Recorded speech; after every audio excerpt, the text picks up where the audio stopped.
त्राही त्राही मचा हुआ है।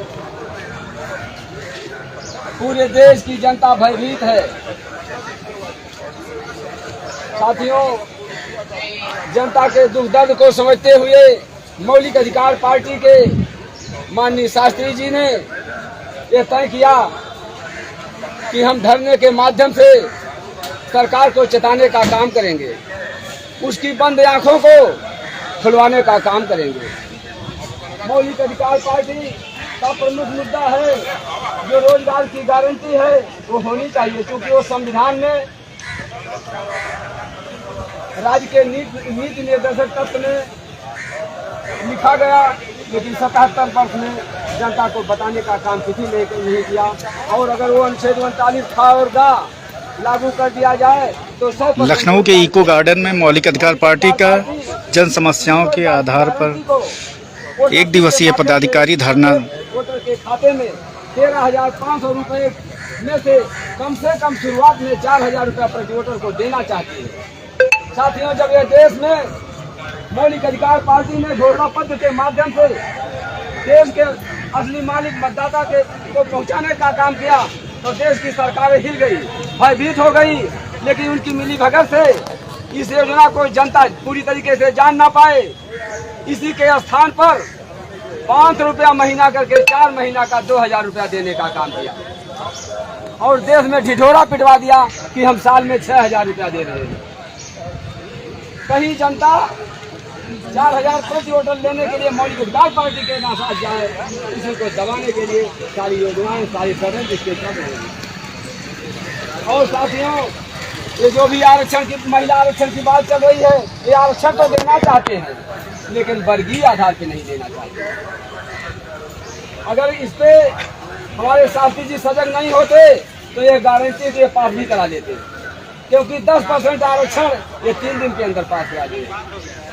पास हो गया और ये भी पास हो गया।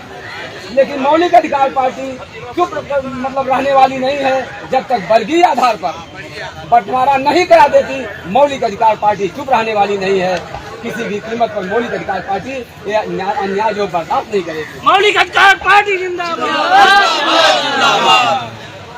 और जब देश में पिछड़ा वर्ग 52% है, लेकिन 52% हो रहा है, 27% इसका लागू हुआ, लेकिन आज तक बैकवर्ड हिला नहीं।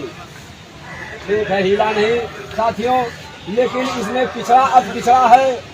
हमारे प्रदेश में 40.5% अति पिछड़ी जातियां हैं और 11.5% मतलब कृषक जातियां हैं।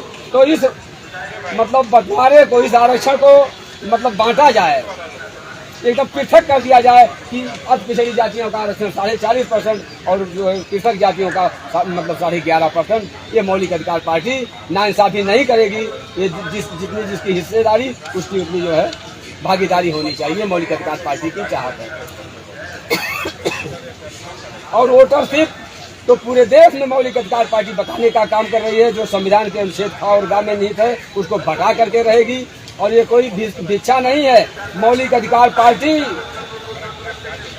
शासन में पहुंचने के बाद सबसे पहले वोटरशिप ही लागू करेगी।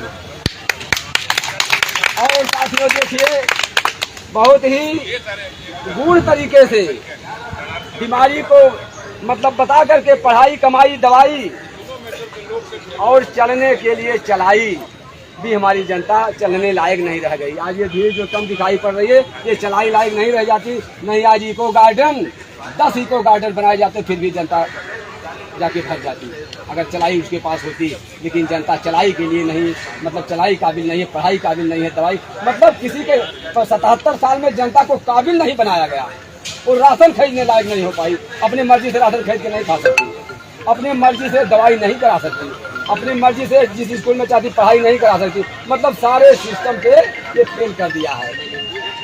और जंगल राज भ्रष्टाचार तो किसी से छिपा नहीं है। अभी देवरिया का कांड आप देख रहे हैं, देवरिया का कांड देख रहे हैं कि अगर देश के मुख्यमंत्री अगर उसमें न्याय होता, अगर जरा सा उसमें न्याय की बू आती तो मर्डर दोनों जगह हुआ है, दोनों परिवार के पास जाते। तो क्या है ये, जब दिखा रहे हैं कि हम न्याय कर रहे हैं। अरे तुमको तो हर जगह होना चाहिए, चाहे जिस घर मर्डर हुआ हो।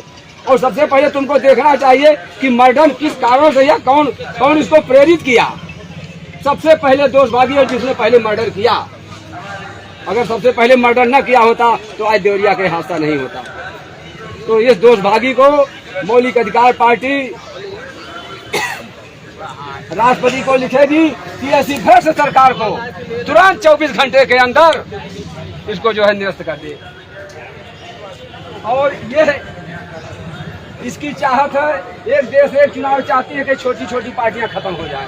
इसका सारा सिस्टम है कि जब देश में एक ही बार चुनाव होगा तो अन्य पार्टियां नहीं पहुंच पाएंगी। इसकी चाहत है कि पक्ष और विपक्षी रहे, तीसरा कोई आए ही ना। तो साथियों, मौलिक अधिकार पार्टी तो संविधान पे काम कर रही है, बहुत लंबा है, और भी साथी हैं, हम उनको भी सुनना चाहेंगे। तो हम अपनी बात को समाप्त करते हैं। नमो बुद्धाय, नमो इंडिया, नमो अम्बेडकर।